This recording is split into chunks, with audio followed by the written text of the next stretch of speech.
ಎಲ್ಲರಿಗೂ ನಮಸ್ಕಾರ. ಈ ವಿಡಿಯೋದಲ್ಲಿ ಬೇಸಿಕ್ ಅಕೌಂಟಿಂಗ್ ಈಕ್ವೇಷನ್ ಬಗ್ಗೆ ಮಾತಾಡ್ತೀನಿ. ಬೇಸಿಕ್ ಅಕೌಂಟಿಂಗ್ ಈಕ್ವೇಷನ್ ಯಾವುದು ಅಂದರೆ assets equals liabilities plus capital. ಇದು ಬೇಸಿಕ್ ಅಕೌಂಟಿಂಗ್ ಈಕ್ವೇಷನ್. ಇದನ್ನು ನೀವು ಬೇರೆ ಥರ ಬರೆಯೋದಾದ್ರೆ ಹೇಗೆ ಅಂದರೆ liabilities equals assets minus capital ಹೀಗೂ ಬರಿಬೋದು. Capital equals assets minus liabilities ಹೀಗೂ ಬರಿಬೋದು. Assets equals liabilities plus capital ಇದು ಬೇಸಿಕ್ ಅಕೌಂಟಿಂಗ್ ಈಕ್ವೇಷನ್. ಇದು ಹೇಗೆ ಅಂತ ನೋಡೋಣ. ಈಗ ನಾವು ಒಂದು ಬಿಸ್ನೆಸ್ಸನ್ನು ಸ್ಟಾರ್ಟ್ ಮಾಡ್ತೀವಿ. Started business with ₹8,000.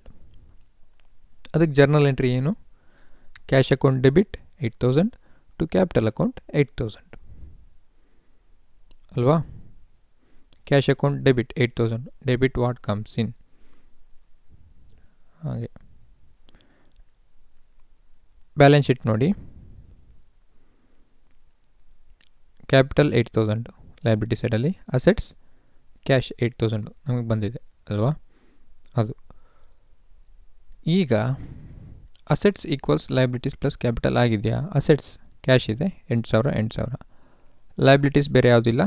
Capital 8,000 equals correct ಆಗಿದೆ. ಇಲ್ಲಿ ಬೇಸಿಕ್ ಅಕೌಂಟಿಂಗ್ ಈಕ್ವೇಷನ್ ಕರೆಕ್ಟ್ ಆಗಿದೆ ಅಲ್ವಾ? ಹೀಗೆ ಇದೇ ಥರ ನೋಡಿದಾಗ ಲೋನ್ ಆಫ್ 5,000. ಈಗ 5,000 ಲೋನ್ ತಗೊಂಡ್ವಿ. ನಾವು ಬಿಸ್ನೆಸ್ ಸ್ಟಾರ್ಟ್ ಮಾಡಾಗಿದೆ, 5,000 ಲೋನ್ ತಗೊಂಡ್ವಿ ಅಂದರೆ ಅದಕ್ಕೆ ಜರ್ನಲ್ ಎಂಟ್ರಿ ಏನು? Cash account debit ₹5,000 to loan account ₹5,000.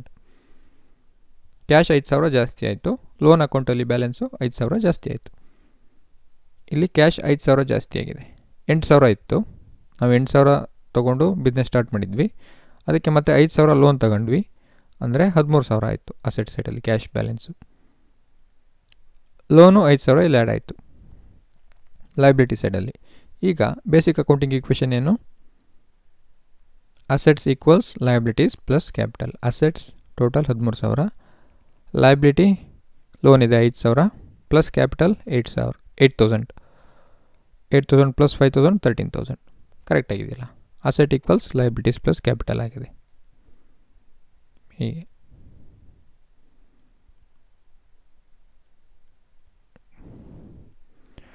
Rules of debit and credit ನೋಡೋಣ. Increase in asset debit, decrease in asset credit.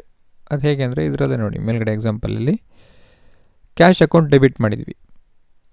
Cash account ಅಂದರೆ ಕ್ಯಾಶ್ ಜಾಸ್ತಿ ಆಯ್ತು ನಮ್ಮದು. ಇನ್ಕ್ರೀಸ್ ಇನ್ ಅಸೆಟ್ ಹಾಗಾಗಿ ಡೆಬಿಟ್ 5,000.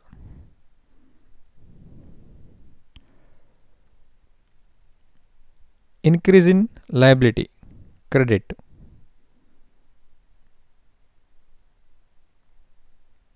ಇದು ನೋಡಿ ಲೋನು ಲಯಬಿಲಿಟಿ ಅದನ್ನು ಕ್ರೆಡಿಟ್ ಮಾಡಿದ್ದೀವಿ. ಲೋನ್ ಬ್ಯಾಲೆನ್ಸ್ 5,000 ಇಲ್ಲಿ ಆಯಿತು, ಹಾಗಾಗಿ ಇಲ್ಲಿ ಕ್ರೆಡಿಟ್ ಮಾಡಿದ್ವಿ 5,000. Decrease in liability debit.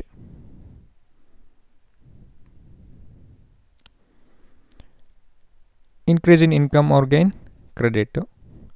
Increase in expense or loss debit. Increase in capital credit. Capital ನೀವು ನೋಡ್ಬೋದು ಇಲ್ಲಿ cash account debit to capital account 8,000. Capital ಜಾಸ್ತಿ ಆಗಿದೆ 8,000 ಆಗಿದೆ, ಹಾಗಾಗಿ ಕ್ರೆಡಿಟ್ ಮಾಡಿದ್ದೀವಿ. Cash increase in asset 8,000 debit ಮಾಡಿದ್ದೀವಿ. ಹಾಗೆ ಈ ಥರ ವರ್ಕ್ ಆಗುತ್ತೆ ಇದು. ನೀವು ಗೋಲ್ಡನ್ ಪ್ರಿನ್ಸಿಪಲ್ಸ್ ಆಫ್ ಅಕೌಂಟಿಂಗನ್ನು ಅಪ್ಲೈ ಮಾಡ್ಬೋದು.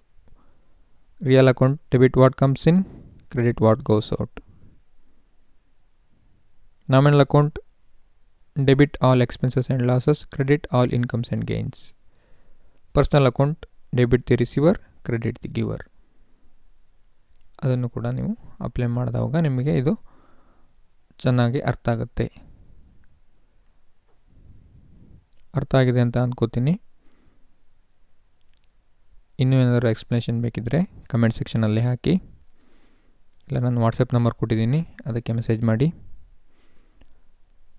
ಇನ್ನೂ ಎಕ್ಸ್ಪ್ಲನೇಷನ್ ಕೊಡೋದಕ್ಕೆ ಪ್ರಯತ್ನ ಪಡ್ತೀನಿ. ಧನ್ಯವಾದಗಳು.